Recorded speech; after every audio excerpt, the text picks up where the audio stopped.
Chapter 11, Mishnah 2. There are two levels of sanctity that a person can place on an object. Kedushas damim, monetary sanctity, and Kedushas haguf, physical sanctity. When someone declares that wheat or flour is sanctified for a mincha, it acquires Kedushas damim. Since only its value is consecrated, if it becomes tameh, it may be redeemed by transferring its sanctity onto money. See Chapter 12, Mishnah 1 with Rav. Once it is placed in a kli sheres, a sanctified vessel, it acquires Kedushas haguf.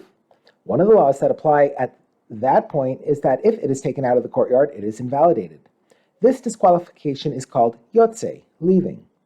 There is a dispute in the Mishnah, in Chapter 9, Mishnah 5, whether the vessels that were used as measures in the Beis HaMikdash consecrate what is put inside them. All Tanaim agree that the measures used for liquids are sanctified and consecrate the liquids put into them. They disagree regarding the measures designated for solids.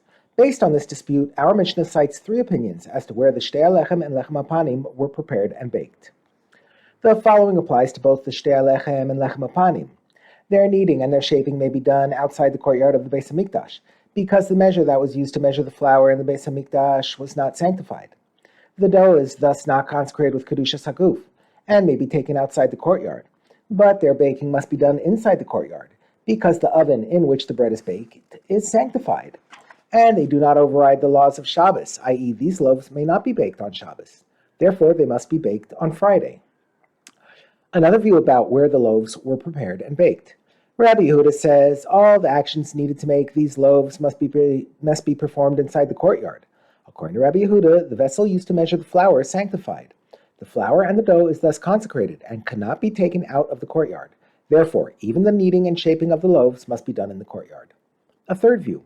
Rabbi Shimon says one should always be accustomed to say all the preparations of the shtei alechem and the lechem hapanim are valid in the courtyard and are valid in Beis Pagi, a place outside the Beis HaMikdash, i.e. they are valid both inside and outside the courtyard.